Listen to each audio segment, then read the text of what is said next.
Okay. I call a special meeting to order at 5 o'clock. Members of the public have been invited to participate in this meeting of council by attending in person at the council chamber at the municipal office located at 10227 Illert Road in Coldstream, or by contacting the municipal clerk to receive a registration link to join the meeting electronically. Members of the public may also access the meeting live stream or on the Middlesex Center YouTube channel. Mayor DeVete is absent from this meeting this evening with notice. I will now ask the clerk to read the land acknowledgement. Thank you, Chair. The municipality of Middlesex Center recognizes that we are gathering on the traditional territory of the Anishinaabe, Haudenosaunee, and Lenni Lenape peoples. We acknowledge the enduring presence of First Nation, Métis, and Inuit people on this land, and are committed to moving forward in the spirit of reconciliation and respect. Our neighboring First Nations communities, which continue to live as sovereign nations, include the Chippewa of the Thames First Nation, Oneida Nation of the Thames, and Munsee Delaware Nation. Thank you. There are no additions to the agenda at this time. I would ask members of council, are there any disclosures of pecuniary interest? Seeing none. But we now that council move into public meetings at 5:01 p.m. pursuant to the Planning Act RSO 1990 as amended to consider the application listed on the January 28th, 2026 special council meeting agenda. Members of the public that wish to receive further notification of the application being considered today, I ask that you please send an email to planning@middlesexcenter.ca requesting further notification. Please be advised that concerns expressed and written material presented are a matter of public record. If you have any questions on the application being heard this evening, we ask that you direct those to the appropriate planner on file. Members of the public that have requested to speak will be given a maximum of 5 minutes to address council and provide comments on the applications. In keeping with the procedural bylaw and our zone policy, I would remind all of our meeting participants to use respectful language and to uphold our values of cooperation, trust, and openness. Right, you're okay to move her in a second to move in. Yeah, sorry. Can I have someone move and second? Councilor Coles, Councilor Shipley, all in favor? Thank you. Order of proceedings. This procedure will be as follows. The chair will ask the planner to explain the purpose of the application and to present the staff report. Members of the public who register in advance and are attending in person will be asked for their comments. Members of the public who registered in advance and are attending virtually will be asked for their comments. Then any members of the public who are present and wish to delegate will be called upon for their comments. Council may ask questions of the applicant, delegates, or staff. The chair will then consider a motion regarding the application. Under section 26, the official plan review, I would ask Stephanie Bergman, Manager of Planning and Development, will present an overview of this report. Thank you. Thank you. Through the Deputy Mayor to the rest of Council. I am here today. This is a special meeting of Council where I'm calling it the official kickoff to our official plan review project. So what we're doing here today, if we go to the next slide. So as I mentioned, this really is just the first meeting, first point of contact here for our official plan review process. Really what we're here to do today is to start the process. I'm going to go over some key themes that we're going to highlight as part of the review. And then, of course, we're here to receive direction from Council to officially start this process, which is one of the requirements of the Planning Act. So if we go to the next slide, what I wanted to do really quickly, I just want to go over for Council and for everyone here in the gallery today is the just the overall planning framework that we're working within here in Ontario. So the Ontario Planning Act through the province is really the legislation that governs everything that we do in the planning and development world. The provincial policy statement is a very, very important document for us. All decisions, all planning decisions that are made by council shall be consistent with that document, right? So the provincial planning statement really does provide those guiding principles and policies that everything else has to be consistent with. And I think, as we all know, we've talked about this a few times, but there have been some pretty significant changes to that document that came into effect on October 20th, 2024. And so that is one of the reasons why we're here today that I'll get into. And then following that, we are within a two-tier government system here in Middlesex Centre. So we also have the County of Middlesex official plan that also provides more specific policies that we also have to conform with. As I think everyone here knows, the county recently came to the end of their official plan review process very, very recently, just on January 13th, where their official plan amendment was adopted by County Council. So that was January 13th. And that has now been sent off to the province for approval. The province is the approval authority for the county's official plan. So that's sitting with the province right now.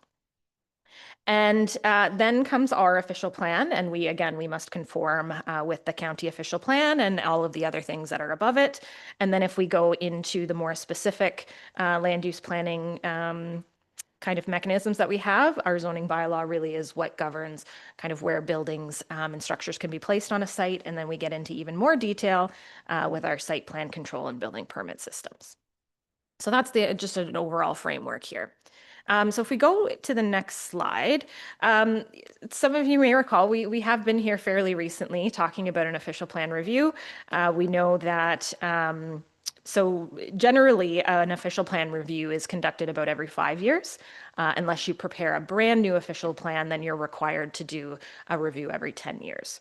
So our most recent official plan review, we refer to as OPA 59, so Official Plan Amendment 59. That was put together between 2020 and 2023.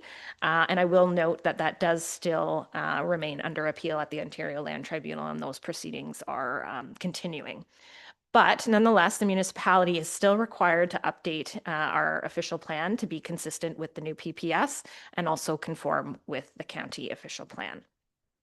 And as I mentioned, we're here today because for both of those reasons, the PPS, the significant changes that have occurred in that PPS in the provincial planning statement, as well as some changes within the county official plan, including some growth allocations, growth forecasting, and other policy changes. So if we go on to the next slide, this is where I'm going to go over again a couple of the key areas that we're going to look at. I know it can feel a bit tiresome feeling like maybe we just went through this process, and I can appreciate that. But again, the changes that have occurred in the provincial policy system, and then also, again, these changes to the county official plan really do mean that it's important for us to do this now. So again, as I mentioned, any planning decision that council makes has to be consistent with the PPS. And as you can imagine, if our official plan is not consistent with that, you can imagine that there may be some conflicts there. So we really do want to resolve that and start this process.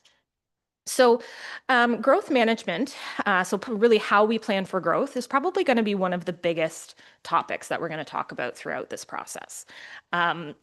Overall, the municipality's inventory of land that's designated for growth, so that's the land that we have designated in our official plan for residential and commercial growth and employment growth, that was previously based on projections that the PPS said could be no greater than 25 years. So projecting out, we could really only designate enough land to account for 25 years. The PPS 2024 now permits that planning period to go up to 30 years. So there's a little bit of extra time in the planning horizon. In addition to that, the PPS 2024 now requires municipalities to use population projections that are issued by the Ministry of Finance every year. So these are actually issued they're issued and updated every year with a larger update, I believe, occurring every 4 or 5 years. Previously, under the PPS 2024, those projections were really developed based on a projection methodology that used Stats Canada data and then some standard projection methodologies that were used. So the county official plan review that just concluded did include the preparation of population and growth forecasts and also allocations to the area municipalities. And that was up to the planning year of 2056. And they used the Ministry of Finance numbers. And some of the numbers, I understand some of the numbers may not add up, but sometimes the base year is used as 2021 as the latest census year. And sometimes we use our current period. So if there's any discrepancies in the 30 to 35 years, that might be why, if you notice that. But so the county prepared those projections up to 2056 using those Ministry of Finance numbers in accordance with the new PPS. And so what we're going to do with that is that we're going to take the allocation of that growth for that 30-year period, and we're going to prepare a land needs assessment to understand how much land we have currently and how much we're going to need to plan for that amount of growth. So I'm just going to go over a brief kind of comparison between the growth projections that were prepared under OPA 59 and then the new ones that were prepared by the county most recently. And as I said, sometimes these numbers, it's not apples to apples exactly, because again, the planning horizon in OPA 59 was using 2046. And then the new one, again, we're going to 2056. But ultimately, in the growth study undertaken through OPA 59, the total population to 2046, was projected out to be 35,500. For comparison, the county's updated population projection, so that's going up to 2056, was expected to, the Middlesex Centre is expected to reach a population of 42,800 by 2056. So ultimately, the county is projecting that Middlesex Centre's proportion of growth through the entire county is going to remain about the same. So in OPA 59, we were expected to accommodate about 33% of new growth in the county, and that was similar in the 33% in the new growth study. In terms of growth rate, the growth rate also actually ended up being the same at 2.3%. So that's an annual growth rate, an average annual growth rate over the planning horizon. And that was a bit interesting. We kind of expected it to go up a bit, but the reason for that is that it does go up and down. So when they look at their projections, you know, things do go up and down through the years. And because it's a longer span of time, everything kind of averaged out the same annually. But when we look at numbers, so when we go down to what that translates to in average new units per year, our OPA 59 previous growth study was looked at, estimated at 240 average new units per year. So that added up to 6,000 units by 2046. The new study is looking at an average of 262 average new units per year. So there is a change again, although the annual growth rate may look the same, the average, how that translates into new units did increase from 240 to 262. Now, I will admit that is certainly not, we certainly haven't seen that level of growth in a while. So I think we can all appreciate that that is quite a conservative estimate. We haven't been close to that the last couple of years, I will say.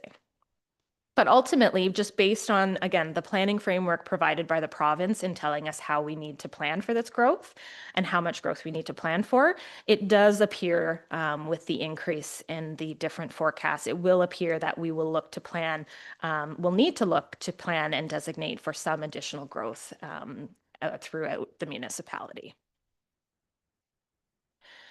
So again, growth management is going to be a large piece of our official plan review, but there are some additional topics that we're going to touch on.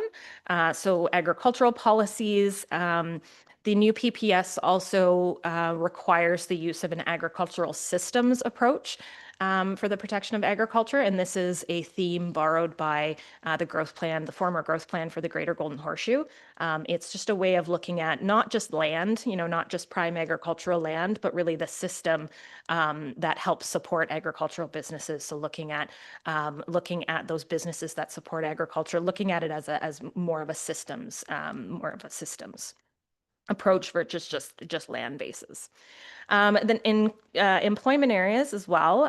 So the definition of employment area, the way employment areas are protected and defined has changed a little bit. So that's something that we're going to be looking at. We're also going to be looking at our existing employment land base and looking at where ensuring that our existing designated land for employment is suitable for those purposes.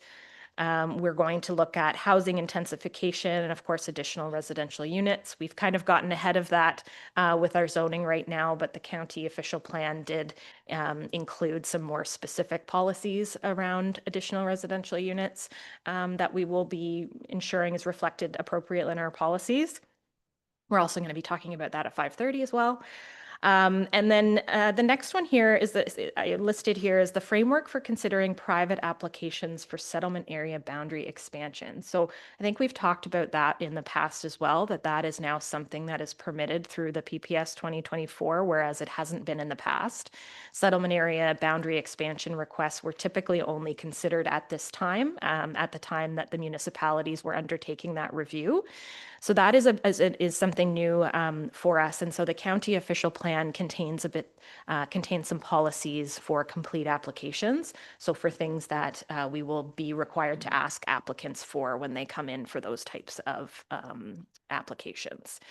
And then I've also included here natural environment, cultural heritage, and other resource management policy areas. I will say that there's kind of less change to the provincial framework in those areas. So there might be less focus on those, not that they're less important, but really just that the policy framework, there may have been fewer changes. So again, we're going to try to scope this review to really what has changed.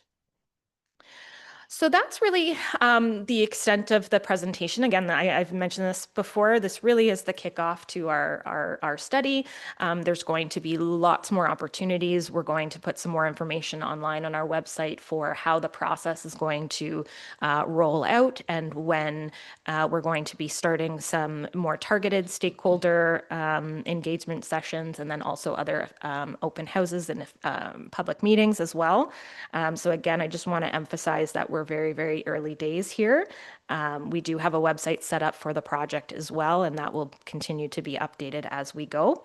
But altogether, in terms of schedule, we are, I've put this, it's quite a, I don't want to say it's a conservative schedule, but I'm quite confident that we will be able to have this study done by the end of the year, and hopefully adopted by the end of the year, with, again, some touch points in between. And we'll have more information on the schedule posted at a later date. So that's really all I have today. I know we're here also to hear from the public, and we're very interested. Again, there's going to be lots of opportunities to discuss whether it be site-specific discussions or more broad policy discussions. Those are all part of the scope of this. So we're happy to connect with those that are interested. So, Thanks, Stephanie. Before we call on the public, if there's anyone that is going to speak, we'd ask that you give your name and address so we can keep in touch with you and let you know of future meetings. At this time, I'll ask if there are any registered people that wish to provide comments in person. No registered. We have no registered in person. Do we have anybody virtually? No one registered virtually. No one virtually either. Are there any members of the public in attendance, in person or virtually, who wish to comment? Come up to the microphone up here, please, and state your name and address. Hit the middle button on the microphone and I'll turn it green for you so we can hear you.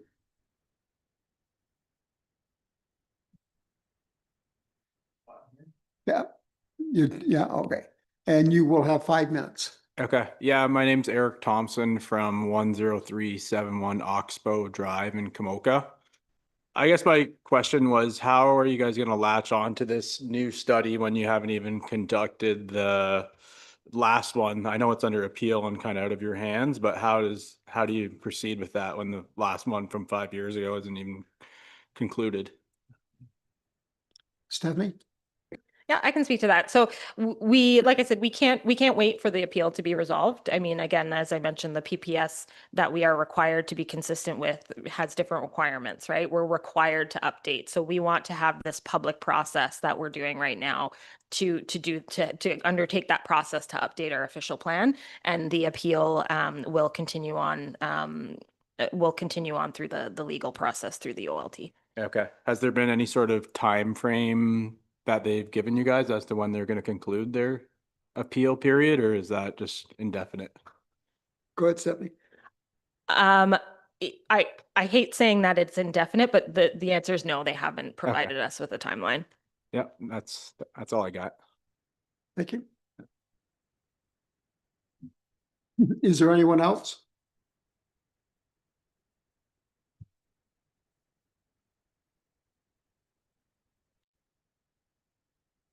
Same thing, sir. Hit the middle button on your microphone and I'll turn it green and you will have 5 minutes also.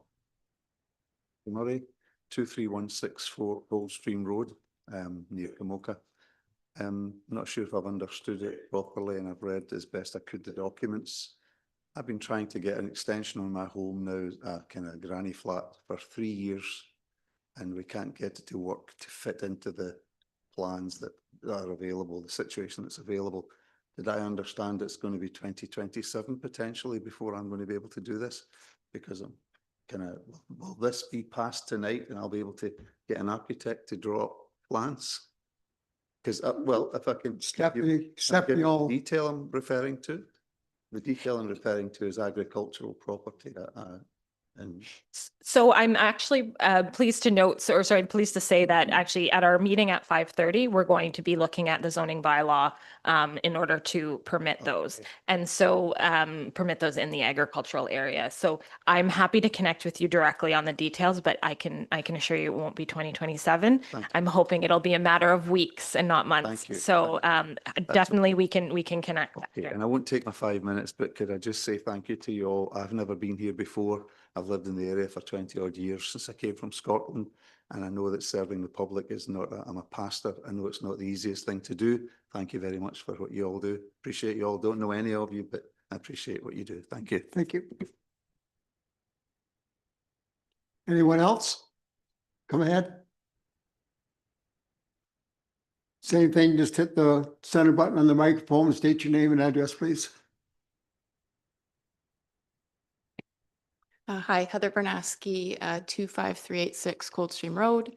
I've spoken with Stephanie and Hugh a little bit about this, but we are hoping to add an additional residential unit to our property to house a family member. And I'm just wondering what kind of guidance is going to be provided relating to unserviced properties and the septic system needs or yeah. Go ahead, Stephanie. Yeah, so again, this is a good discussion for the next meeting tonight, but can we connect directly to talk about the specifics? Because I can, if I can say that the zoning bylaw that's being considered tonight doesn't require them to be shared if that's the concern. You just have to have sufficient servicing to service that ARU. But there will be sizing, there will be like size restrictions for ARUs in the agricultural area. And I don't believe that that'll be a concern on your side, but happy to connect and we can go over the specifics. But it is really quite, it's a great thing that this is happening later tonight. That's a huge step forward. So Thank you. Is there anyone else in the public that wishes to speak? Seeing none, are there any questions from council? Go ahead, Frank. Yeah, through you, Chair, to Stephanie. So we've experienced explosive growth in the last number of years due to our change in immigration status. They've let in my opinion, way too many people beyond what we can handle infrastructure wise, education wise, or whatever. Everything I'm reading now is they've curtailed immigration. And you see this in the educational system where the student population has fallen. So is there any talk when they do these population forecasts to take that kind of thing into consideration? Like even the City of London recognizes now what they forecast is beyond what's going to actually happen. Can you comment on that? Yes, through the Deputy Mayor, certainly the numbers that are coming out from the Ministry of Finance, this was one of the changes that was made in the PPS in order requiring the use of those forecasts was thought to better align the planning for growth with some of those larger, broader decisions being made at upper levels of government. And so those numbers at the Ministry of Finance that are coming out, we are seeing them slowly creep down. Now, one of the challenges is that they change every year, right? And so that is a bit of a challenge for us, when we're thinking about doing this.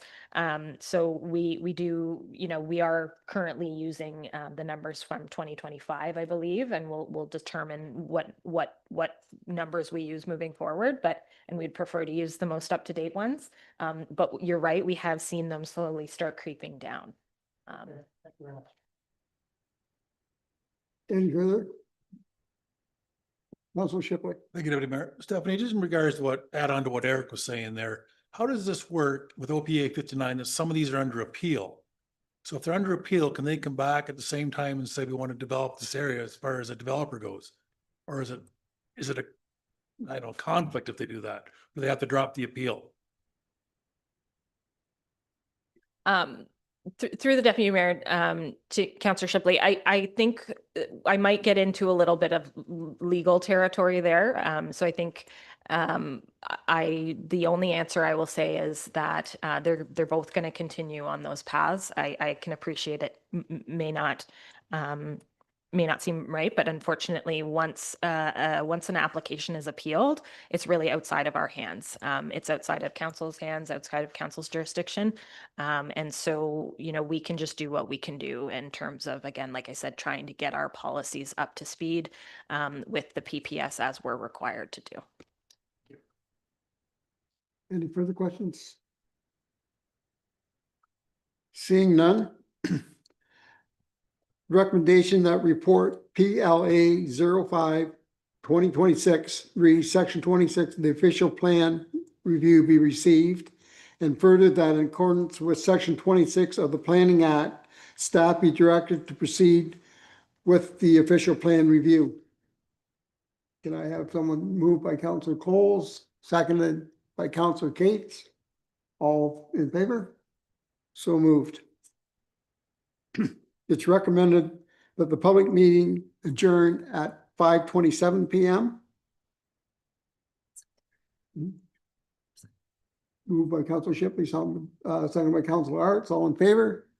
Thank you. Bylaw, be that a bylaw to adopt and confirm all actions and proceedings of the municipal council at the Council of Middlesex Center at the special council meeting held on January 2026. Recommended that the bylaw 2025-022-002 be adopted as printed. Moved by Councilor Coles, Councilor Burrs, all in favor? Second. And it is recommended that the council of the municipality of Middlesex Center adjourn the January 26, 2026 special council meeting at 5:28. Moved by Councilor Art, second by Councilor Coles, all in favor? So moved. Thank you very much. Thank you, everybody, for attending.